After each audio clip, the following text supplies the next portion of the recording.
The thought that life could be better is woven indelibly into our hearts and our brains. Welcome to another edition of our personal empowerment program, Finding Yourself in Paradise. Hi, I'm Michael Benner. And I'm Steve Snyder. And our program today is how to follow the best advice you've ever been given. I'm convinced that the best advice I've ever been given when I ask somebody, what should I do under these circumstances? I'm going to go on a blind date, or I'm going to try something new. What should I do? And people, the wisest people in my life, they always seem to say the same thing. They say, Steve, just be yourself. Well, I think that's fantastic advice, and I've actually figured out how to do that. But it occurs to me that a lot of people are told to be themselves, but they don't know how to be themselves. So that's what today's show is, how to be yourself.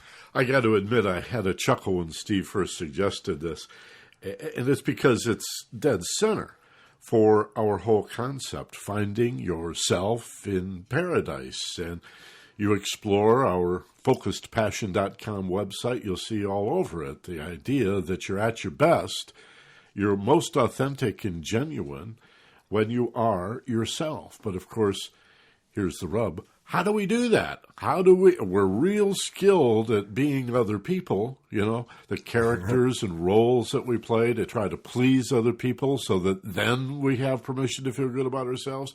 We've got that down. All the world is a stage and we're but players. But gosh, to take a breath and relax and be who you really are, I think we could all benefit from instruction in this area. So let's start with, what does it mean? Let's look at the word. What's it even mean to be yourself? So let's start. Be. What's be? What do you have to do to be? Present comes up. You don't have to do anything, right? Yeah, you just have to. I'm here. Exactly. I exist. So you exist. By the very fact that you exist, you are an expert at be, right? You don't have to learn how to do it. You don't have to study anything. Just the fact that you exist means you are perfect at the ability to be. Right. Okay. This is the I am you often come across. Exactly. So when we're talking about be yourself, let's understand what the be part. You can do that one, right? I aming. You're right. So now let's talk about the next word. You're. Is there any ambiguity in that word? Whose self are we talking about? Mine. Clearly, and we know that. There's no question. So we know what be means. We know we can do that. And we're real clear on what your means. So the only next word left is the self part. So who's this? What's this self part? Do we understand what that is? No. That's the only thing we have to take a look at to Most understand people have no idea how to do that. Yeah. So we all know how to be, and we all know what the your part is. It's only the self part that we're confused about. I think this is why a lot of people, as students and even later in life, will explore psychology. And maybe they'll use religion or spiritual studies to try to find this, or move into philosophy. But even great literature, I think we have to pull on all of these sources.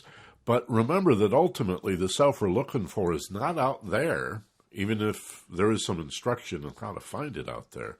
It's really something we carry with us all the time that's within us, and maybe we could talk about it in terms of it needs some discovery and some awakening, but here Steve and I are going to give you the keys to something you already have. That's it. The self is something you already have. You don't have to go get it anywhere. So we're clear on the understanding that once you understand what the self thing is, the be part you know and the your part you know.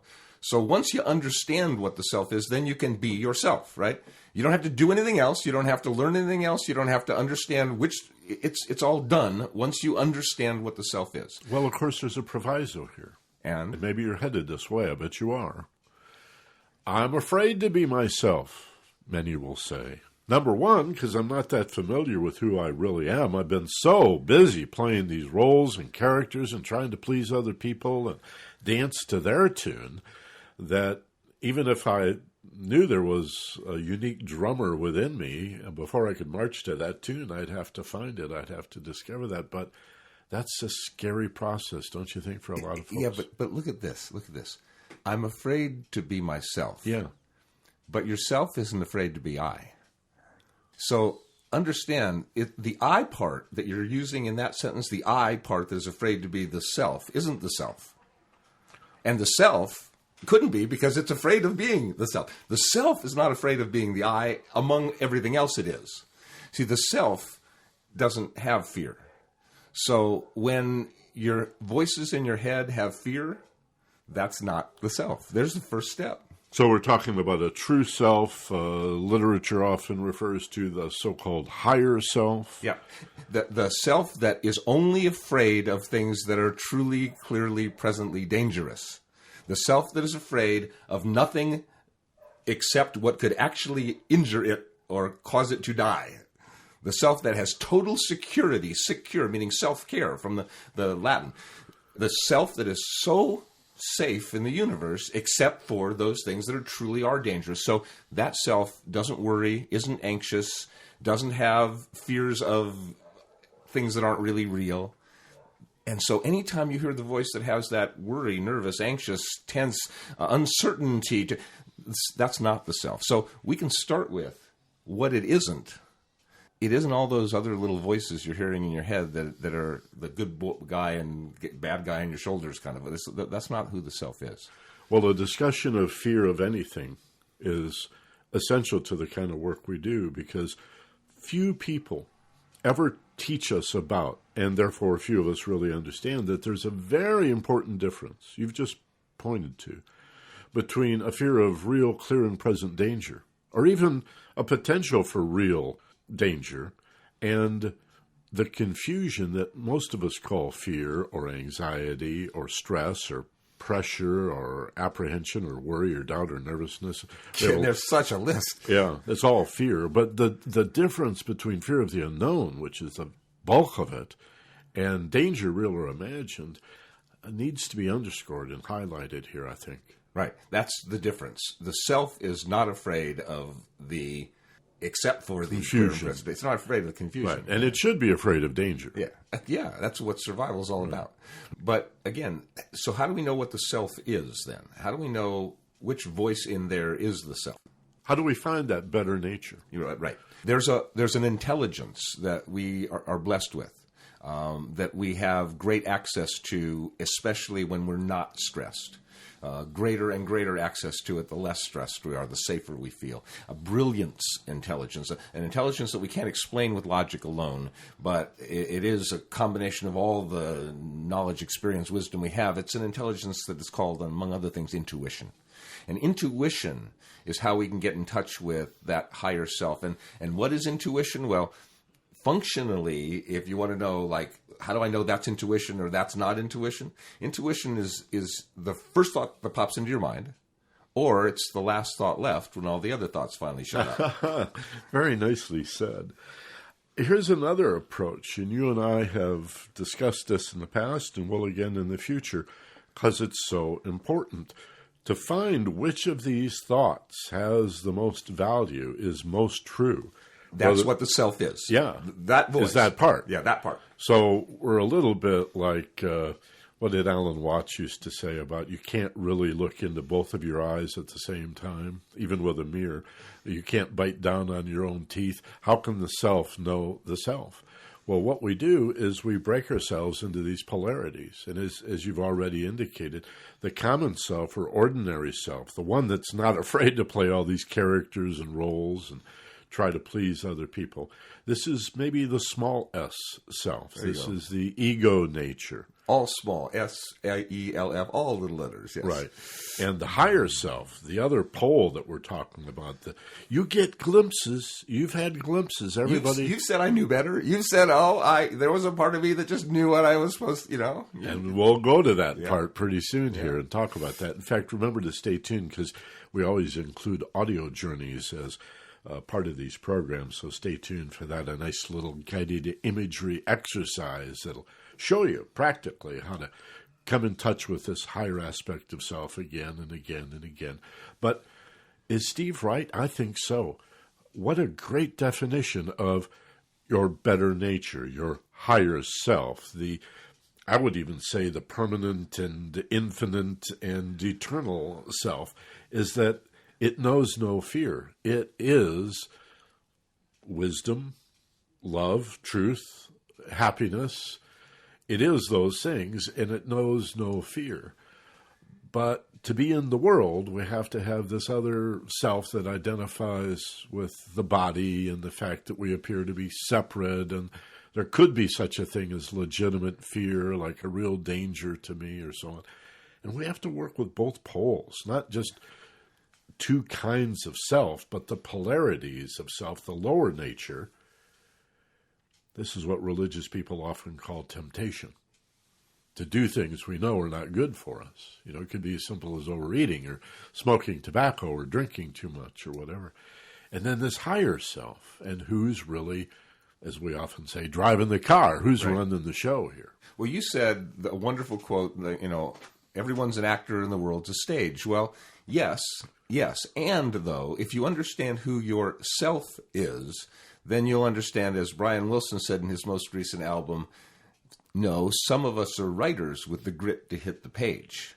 Yeah, we're actors in the play of the world, but also the self, the big S-E-L-F self, is the writer of the play. We are designing the script. We're writing the script. We're the director, we're producer, we're the orchestrator, we're the choreographer. We are the part that is aware of the fact that there's a play going on down there that we're co-creating with the rest of the world. Right. And that's who the self is. The only thing the self is afraid of is real danger that could actually hurt it. The reason the lower self is so involved in dealing with fear and danger is because, well, survival trumps everything else. And those humans that were the most afraid and most cautious of all the real dangers there used to be were the ones that lived long. The thing is, there's no real danger anymore except for like the freeway.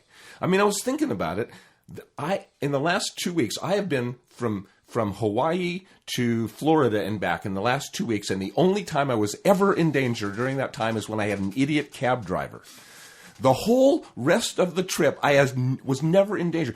The economy went into the tank. The war is raging. There is media about all these horrible, terrible things happening everywhere, and I was not in one instant of danger, except with that one bad cab driver, you know.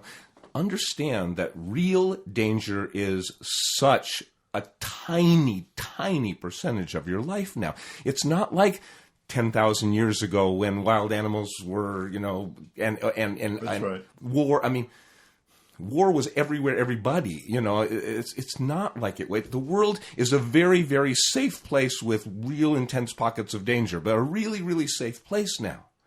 Human beings can expect to live without being physically, violently attacked. Highly likely that will happen in their lives. I mean, kidnapping and rape and those kinds of things happen about the same percentage they always did. But we're still reacting to this limbic brain, this autonomic fight-or-flight thing that, you know, when appropriate is a good thing. But it doesn't know. It hasn't been trained by most of us yet to distinguish those incidents of fear, if you will, to have I'll use your word, to have the intuitive ability to distinguish real fear from the much more common, by that I mean fear of danger, yes, from the much more common fear of things unknown, yes, and confusing. And this isn't taught by very many people, even in our field of personal empowerment and self-improvement. Right. Not too many people are talking about identity. Which you wants to be successful? What about that part of you, that self,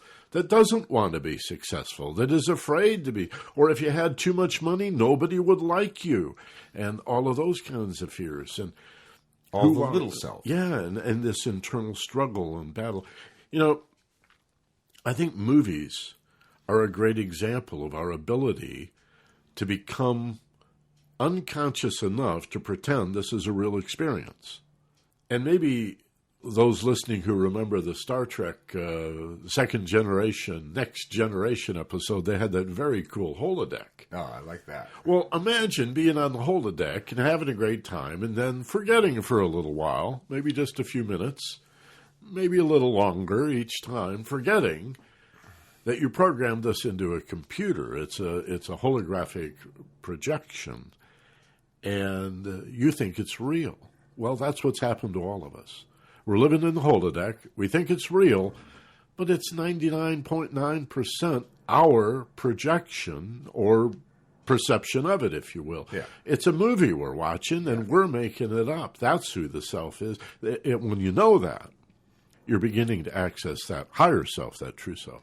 Right. So how do you know who the self is? Which self? Okay. It's the one that doesn't feel the fear. Well, Right. if it's not feeling the fear, what's it doing? What exists in the absence of fear? The answer is love. Yeah. So check in. If the voice sounds like it has love in it, that's a really good clue that it's the one you're looking for, the voice you're looking for. Again, if you want to know what your higher self, your big SELF has to say, you close your eyes, you take a deep breath, you find yourself in paradise. You go to a place that your brain thinks is safe because it feels safe as you imagine yourself being there. You pretend and then you tend. So you feel safe in this place, and then you ask yourself about, that which voice should I be listening to? And your intuition will say, oh, this voice, this is the one that feels like love. That's the voice. And if there's a whole bunch of voices going on, you just wait, and this one will quiet down and go away, and this one will quiet down and go away, and there'll be one left that sounds just like love. What does love sound like? Love sounds delicious.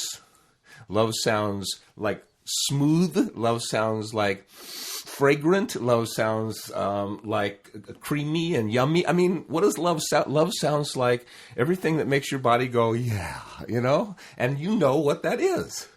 Because just the opposite happens with fear. The exact opposite. It feels not yummy, and it feels tight, and it feels scrunchy, and it feels irritating, and it feels, exactly the opposite. So whatever sense you want to go to examine it, whether it's what you see or hear or smell or feel or taste or touch or think, it's something that just flows with the river instead of fights upstream. You can tell. I'm telling you, you can tell. You'll know when it's right, when you hear that voice that sounds like love. That's the one, because you've heard it before. Think about what Steve is saying. In the monkey mind, all those ideas shouting at you inside your head, or maybe you experience them not so much as shouts of ideas, as pictures of ideas, or maybe the ideas occur to you as sensations in your body or some permutation of all of those things. But the chaos of listen to me, look at me, feel this, look at this, what about that, what about that? See? How are you going to know what's true? Well, when you go to paradise thinking, the alpha brainwave level, when you breathe and relax and let go in an effort to access, I don't even want to say to become the higher self, because how could you not be? You already are. Yeah, how could you not be the true self? To become aware and awake and alert that I am that I am. Awake. That's such the right word. It's wake up. In Eastern philosophy, this is tasvarasi. This is I am that I am. And you have to be careful. It's not I am that I am. That's Popeye. That's Popeye. Yeah. And that's all that I am. Yeah. I am not this I am. I am not this small s self. I am not my fears and my confusion. Yeah. I am that I am, above it all. And we can stand above it, just like you could in a movie theater consciously remember if you're getting too scared, let's say. Take a breath and go, wait, dude, it's just a movie. Relax. Yeah, just take it. Exactly. Yeah, and then it's not the Descartes, I think, therefore I am. It's the, I am aware of the fact that I think, therefore I am. Exactly. I am that I am. The thinker. Right. Yeah, I am the thinker of the thoughts. I'm not the thought. And that's the self. I'm in the holodeck. Yes. But I programmed it. And I can reprogram it. And in an instant. I can change. In an instant. I can change my mind, but to know what's true in that chaos, we have to relax, to breathe, to feel safe, to allow yourself to feel that eternal love that is within you, that joy, that happiness for no reason. Feel that safety and contentment. The chaos falls away. Listen, you don't kill it, you don't destroy it, you don't eradicate it. It falls away as you feel safer. You see, it's just a bunch of rationalization trying to find the danger in your anxiety, in your confusion. It falls away, and doesn't it make sense, what Steve is saying, that when everything that's not true, that's based on fear and confusion, falls away, that what's left in this quiet mind is going to be the truth? And yummy, and love, and, and healing, and intelligence, and wisdom, and all the good things that feel so right and nice. Right. And how do you get in touch with yourself? Well, the self is the part that can change your mind anytime it wants to. That's in charge of the whole operation, right? The director of the whole show. So you're not your mind. Right, so you're not your mind. So I'll give you an example. I just recalled a moment, the first time I was in the room that we're sitting in right now, that I looked at the wall behind me, sitting in front of me, and it's a kind of a yellowish color, and I'm not a big fan of yellow. I didn't like the color of the wall, so the eye didn't like that color. And then I moved up with my vision, and I saw that there's this beautiful white trim above it. And I saw when the yellow and white came together, it reminded me of those creamsicles I used to eat as a kid, those wonderful, yummy little... And all of a sudden, I really liked the color. So I changed my mind. I decided, I'm going to look at this color a lot. It's in a room I spend a good deal of time in. I have the ability to decide, wow, that reminds me of creamsicle, instead of, ooh, that's pukey yellow. My first impression, I'm not stuck with. I'm not that thought. Right. I can be above that thought and decide to think anything I want to think. That's come to be called the reframe. That's a classic reframe. Yeah.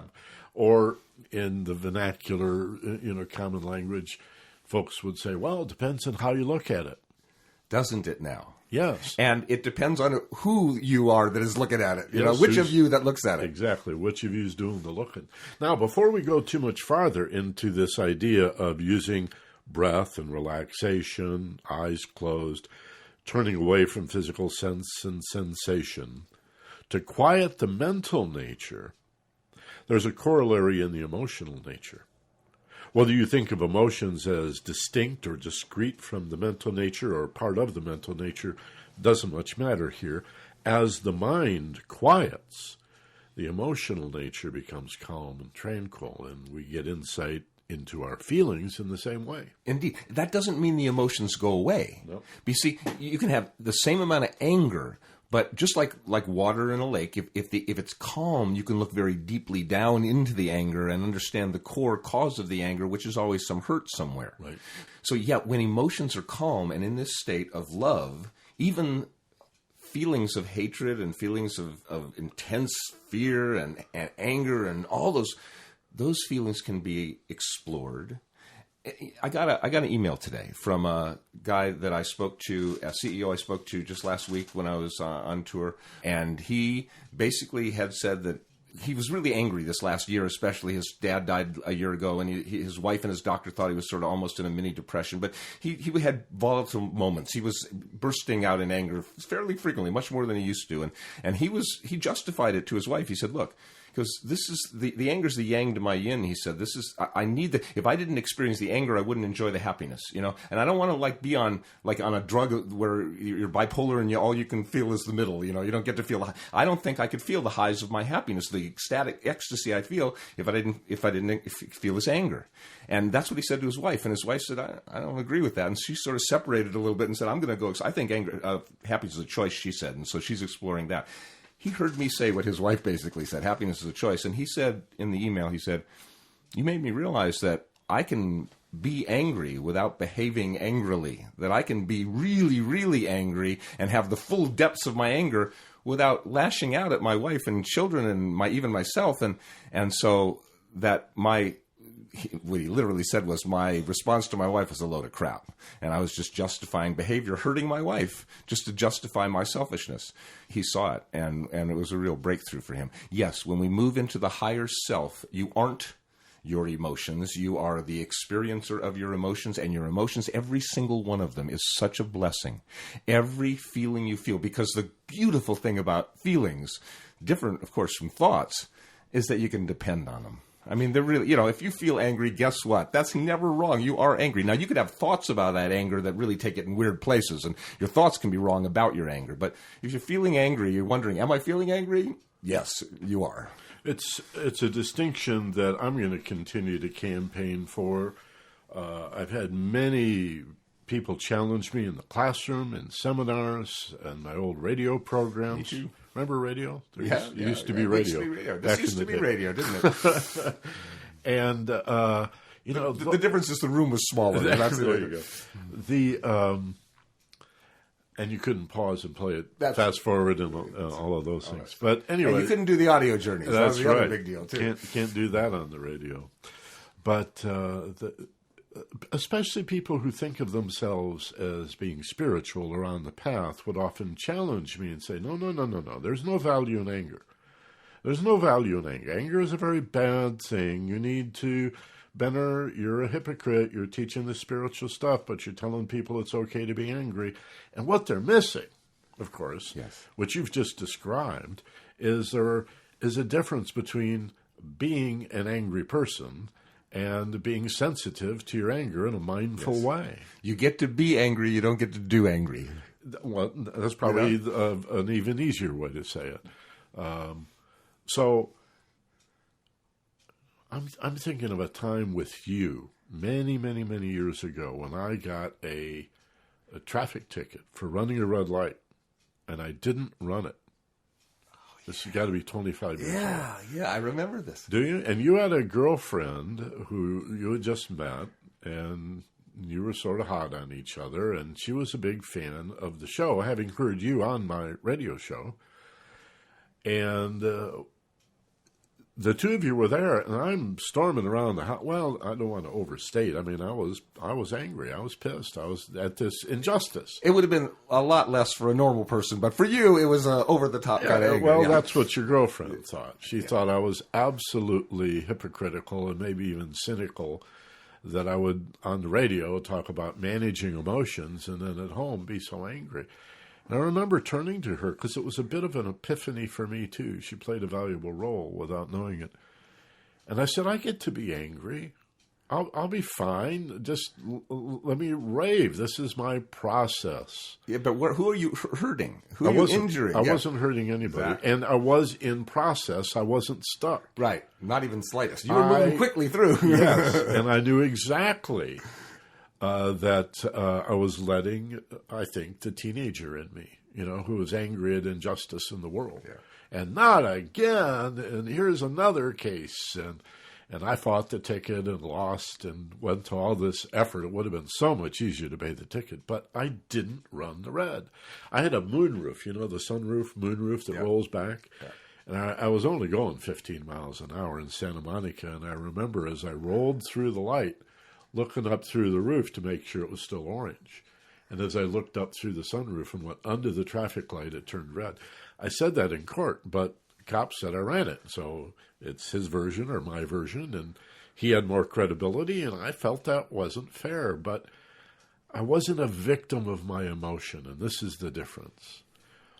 I've been a victim of my emotions, but I've learned to greatly reduce the amount of time when that happens that it takes me to breathe and relax and to become that higher self and to watch the emotion and to use it to understand me. But this rising up, this identifying with the higher self, the capital S, capital E, capital L, capital F, the true authentic self, the quiet mind that has the true ideas remaining, the calm heart that has the truth of our feeling remaining, seen from this elevated point of view, that higher point of view. That's how to know the self. That's how to know the true self. And once you begin to understand that, it's much easier to be in a process of venting anger, understanding what it's about. In this case, seeing it was part of an intolerance of gross injustice I suffered as a kid in a lot of different ways I won't go into now. But I had every reason to be angry. But the higher self can channel it in a productive way and let go of it when it's no longer appropriate. Whereas too many of us, for too much of the time, remain stuck as the victim of the emotion. Right. So for example, if your girlfriend forgot your birthday and you got angry about that, holding on to that and deteriorating the relationship is just a stupid move. But in the case of the ticket, what you're talking about here is civil disobedience. If we don't stand up to injustice, if we don't stand up to unfairness, then we're allowing our fellows to get run over. So I think that is the higher self saying, no, this is a lie. I'm being betrayed by, so that's not a little thing. And having anger at injustice and being and behaving in a civilly disobedient way is the American way. That's how we change things around here. You have to be civil in your disobedience. Martin Luther King and Gandhi. I didn't actually disobey. I mean, I went to court and You disobeyed. You went through a red light according to them. According to them, you broke the law, and you're saying, no, I didn't. It wasn't to demonstrate any principle, and I didn't break the law. The injustice The principle is that you were misdiagnosed as having broken the law. By a policeman who was raising revenue for a cash-strapped city, and it was about revenue. It wasn't about traffic safety. And they lost money on the deal because that officer had to go to court and waste a day. Yeah. So it was a stupid move on the part of the city to be doing something like that. And it cost me, too. It would have been a lot cheaper in terms of time and money if I paid it. But that's a principle I would stand up for. If I was wronged, I mean, the higher self stands up for principles like being wronged. And this is the intuitive nature. It's a little mental and it's a little emotional. It stands a leg in both worlds. But what's different is it's the higher self that's intuitive. And it's what's left when you let go of the fear and the confusion. And we're going to talk to you specifically about how to do that.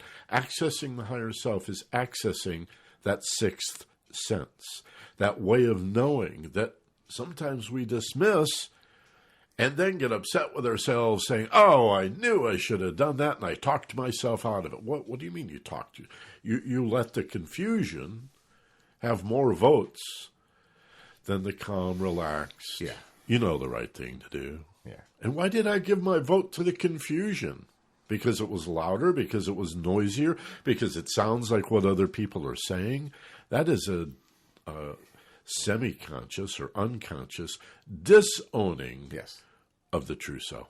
And when we say sixth sense, unfortunately that term has come to mean like those outrageous psychic claims that people make. That's not what we're talking about. I mean, this is not something that some people can do and other people can't do, or nobody really can do. Everybody has intuition. This is just part of it's not a sixth sense. It's probably like all five multiplied. Maybe it's a 25th sense or something, because it's all your senses plus your feelings and plus your thoughts and plus all that other stuff all put together. It's everything and your wisdom all put together. This is not some psychic thing.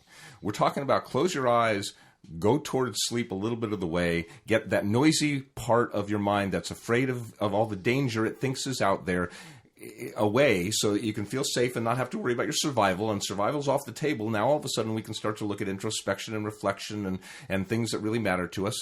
So get safe by going to paradise. And when you get to safe, remember how to be yourself. Well, the be part is automatic. You don't have to do anything to be. That's automatic. And we're real clear on which self we're talking about, whose self it is we're talking about. And in terms of which self it is, it's the last one left when you do that, or it's the first one that pops up, or the only one that pops up. It's obviously which one it is. It's the one that doesn't have any fear of anything that's not really scary, and it's the one that feels like love and tastes good and smells nice and sounds wonderful. You'll know. Listen, you'll know.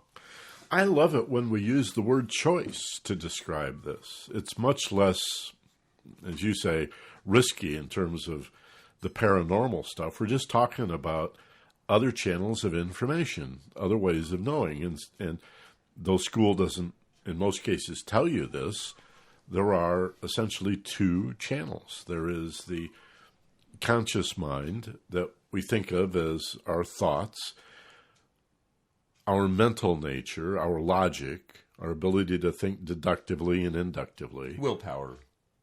Yeah. Basically. Yeah. But there's also that stream of consciousness, that flow, that subconscious or unconscious that we're learning to access. And that's largely the emotional nature. Yeah. That's another whole channel of information, a second way of knowing, not a backup.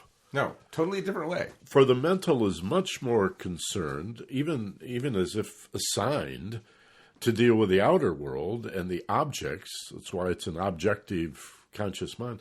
Whereas the emotional nature, this intuition, this unconscious or subconscious, is the subjective mind. It's about us. Yeah. It's about the one who perceives. But it's a much more powerful one. And it's much, much more powerful. The higher self. Yeah. That's the true self.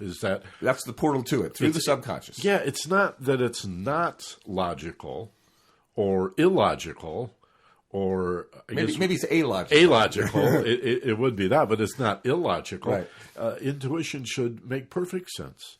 It should, listen to the words, make perfect sense in a mental kind of a way. Right. Like, there's not a part of you that wants to argue with it. It's like, No, the only argument is when the mind argues with itself. Right. And we have phrases like on second thought, Right. Or you've even used, I changed my mind. Or I knew better, or Yeah, well, I mean... it was against my better judgment. If you changed your mind and you're not your mind, what's Who's left? you? Yeah. Yeah. It's this higher sense of self. It's what's left.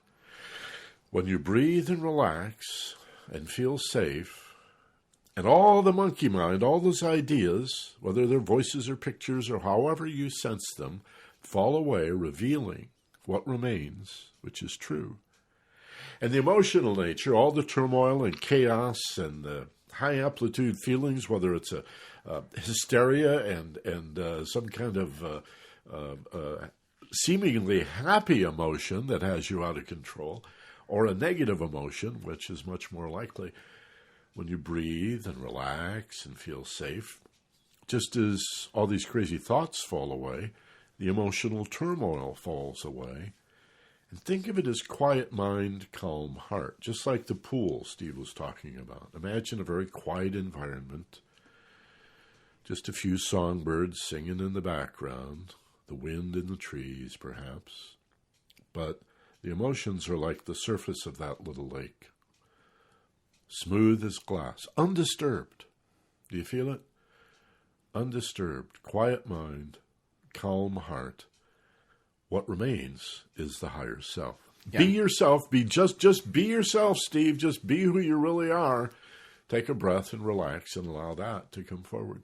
And do understand when we say calm heart, that doesn't mean it's like empty of feelings. It's full. It's just it's like a glass that's like slowly overflowing. Okay, it's calm. You can see it all the way down into it, but it's full and it's over. When we say a calm heart, that's when all the love flows through. So it's calm, but it's not devoid of emotion. In fact, it's more full of deep, rich emotion than ever before. I had a fellow ask me this about focusedpassion.com just a couple of weeks ago.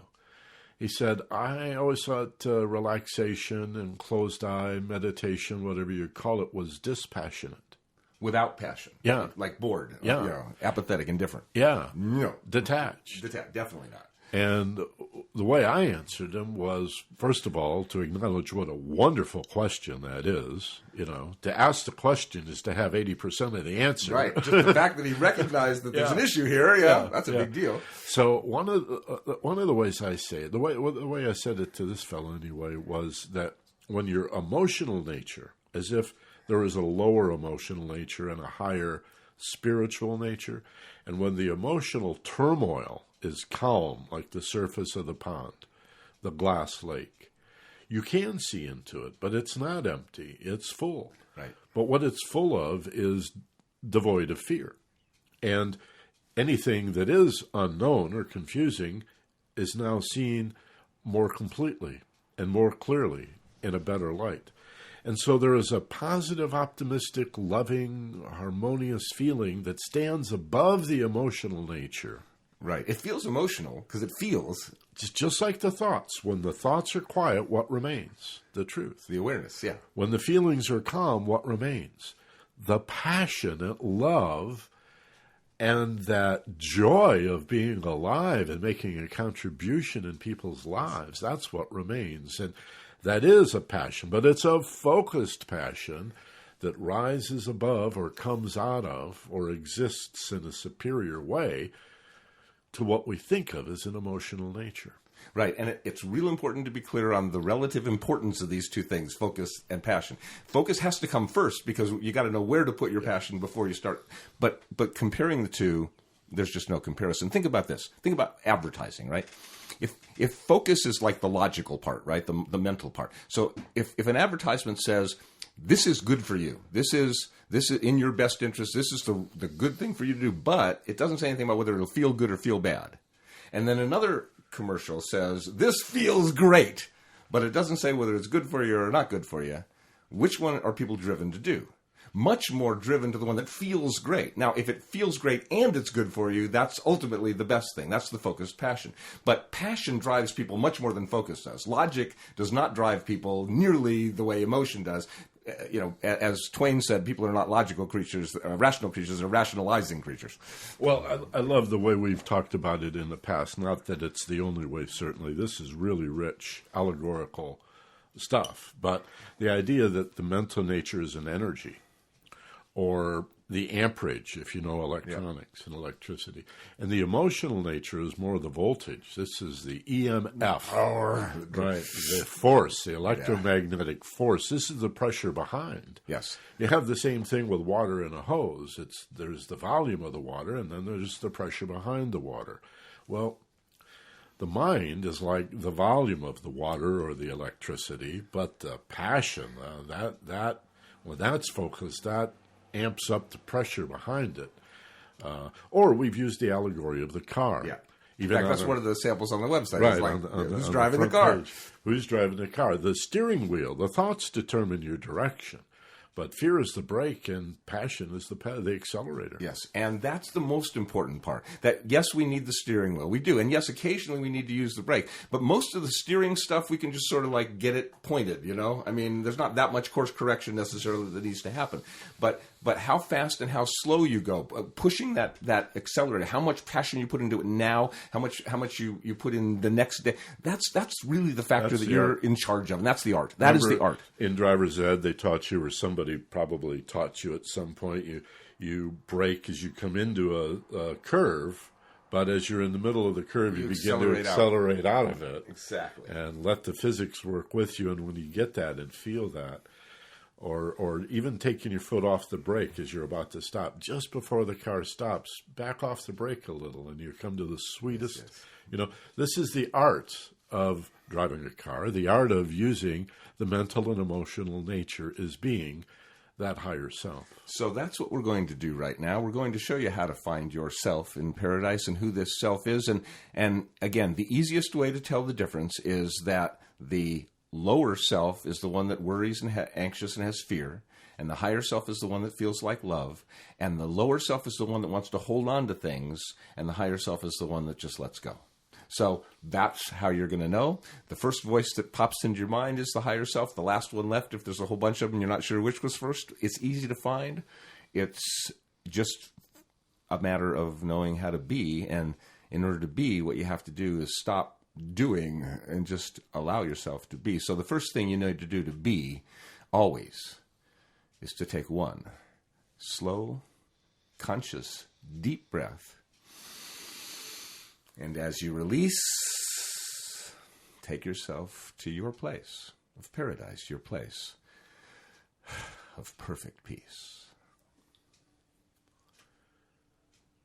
Imagine feeling very safe and relaxed.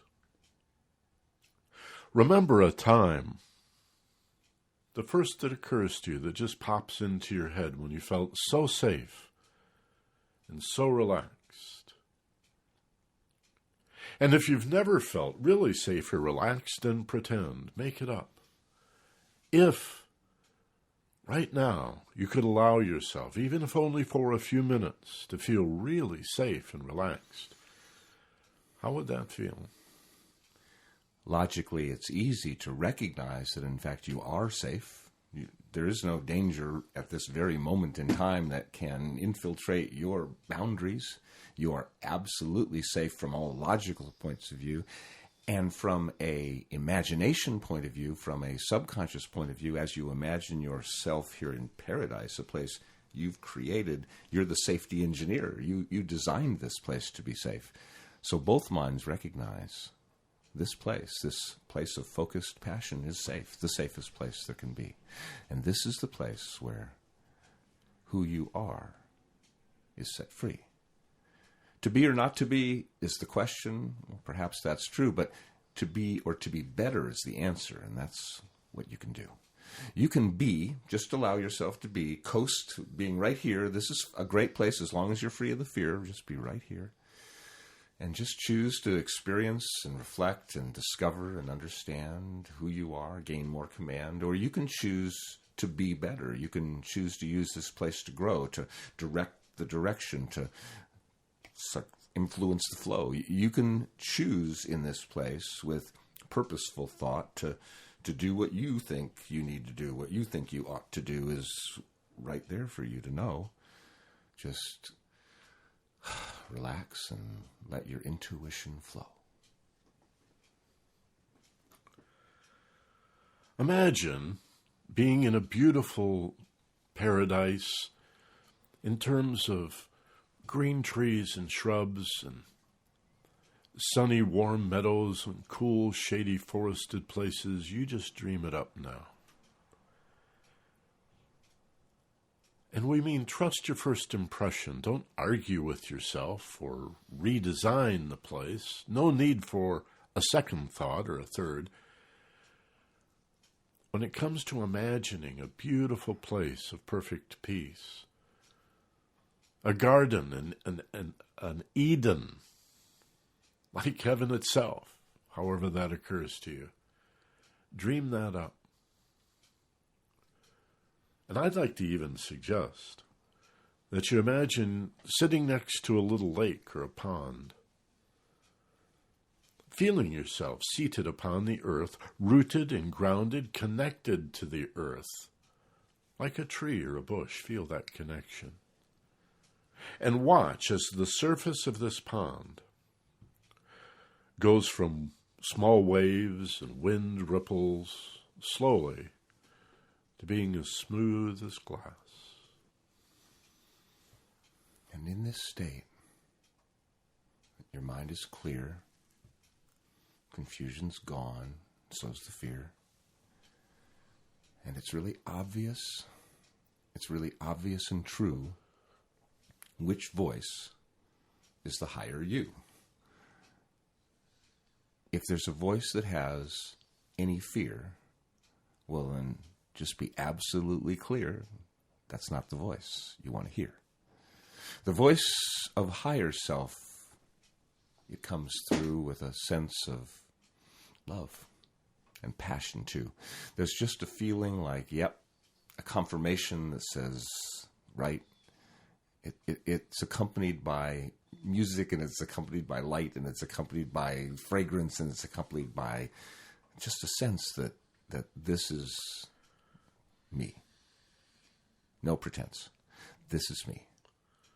And you will know, but only when you let yourself go to this paradise place, because in every other case, there's just too much going on. It's only here that you get real clear, and you can know which road to go on. You know the phrase, comes the dawn. Or the archetype of the light bulb coming on, or maybe thunderstruck as if by lightning. Intuition often arrives as, oh, I see now. Gosh, it was here all along, but now I can see it as if it were illumined from within. I guess I allowed that to happen. Allowed myself to see whether the slow dawning, the light bulb popping on, or the entire landscape being illumined and changed forevermore as a result. And as Steve said, there's a confirmation, an internal sense of, yeah, well, it's obvious. Well, aha, of course, eureka. It might come as a gentle whisper, and it might be a real lid lifter. But it's what's left when everything that's not the true self falls away. The fearful thoughts, the frightened feelings. Let them fall away and trust that what remains is true.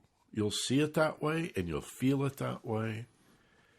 And as you honor it out into the world in your behavior, the action steps that you take, you'll begin to develop that trust in the higher self.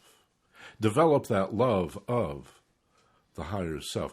Develop a self-respect and a self-reliance and a self-confidence that is based on the real you, the true you, not some phony character that you've been playing. So whenever you choose to be yourself, let me be absolutely clear. The voice that you'll speak with is a voice filled with love, and it's a voice that's devoid of fear. It's easy to know. It's easy to see. If you're above it all, it's obvious. It's obvious. So anytime you want to be yourself, first find yourself in paradise, and then listen to the voice. And if it's a voice that is full of love, you've found it. And with that awareness, it's time now to take a deep breath.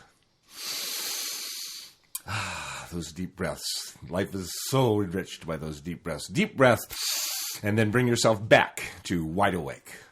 From that amazing place of focused passion that literally is narrow awake. I mean, totally narrowed down to one thought. The thought is, if the voice is full of love, that's the higher self. If it's got any fear, then that's the lower self. That's how you know. I'm a radio guy in a lot of different ways, commercial radio in my background, amateur radio since I was a kid, and most really nice shortwave radios have a fine tuning knob. You got the big knob to tune it in, but then you got this little, they used to call it a clarifier, and that's the fine tuning, and you get it right in there where you want it. That's what happens with the mind and the heart, but it's not an effort. It's a letting go. That's maybe why it's been so hard for humans to find it. But think about this. Together, we live at a time in the evolution of humanity where en masse we are waking up to this potential to be a quality of self that few people before the Renaissance ever even considered. You know, yes, we have an animal nature, and for that matter, a plant nature and a mineral nature too. Take your vitamins and minerals. We pull on all the lower kingdoms, but we have this ability to reflect upon our thinking and not be the thought. We can rise above, though often many do not, that herd instinct, and really learn to think for yourself. How could you think for yourself if you don't know who that self is? How could you love yourself or be true to yourself if you don't know who that self is? And here we go. You'll hear it a lot in our series, Finding Yourself in Paradise. Yeah. So again, the self is the voice of love. The small self is the voice that has fear. The only fear the higher self would experience is true, clear, and present danger. So if there's nothing there that's going to hurt you or kill you right now, and you have feelings of anxiety, fear, apprehension, that whole list Michael went through, you know that's not the voice that you're looking for. And if you want to hear that voice, just take one more breath and listen. And that voice will come through. It's the voice that wants to be heard, and it's full of love. So, as always, we really appreciate your finding yourself with us in paradise. We'd like you to help other people find themselves here, too. So bring them to the website, focusedpassion.com. One of the benefits of knowing the higher self is realizing that there really is no competition in this world, and that we're all better off when we cooperate and make contributions. So wage inner peace. Share this wonderful weekly program, available as a premium podcast, as a download if you want to do it manually, streaming from our website for just 99 cents a week. Share that news and that good information, okay? And bring folks to focusedpassion.com. Help them get signed up just like you signed up. And we'll wage some inner peace from the inside out, making your peace of mind a contribution to a better world for all of us. Right. I think it's obvious that even if the world were at peace, you wouldn't be guaranteed inner peace. But it's going to take the inner peace, as you said, to create the world peace. Yeah, be that higher self. Again, we're offering you keys and exercises to practice awakening to and realizing the truth of who you are. It's something you've already got. We're looking for love. It's not that you already have love. You are that love. I mean, it's true that the love you're looking for you've already got, but it's even more true that you are that love. That's the higher self. Remember, the advice is not go do yourself. It's go be yourself. And with that, thanks for listening. Join us every week at your convenience with the premium podcast, also available as a streaming audio and manual download at focusedpassion.com. Bring your friends and help us all out. We'll wage some inner peace, and as Gandhi said, be the change you wish to see in the world. As always, be gentle, love life, and take care of each other. For Steve Snyder, this is Michael Benner. The thought that life could be better is woven in death.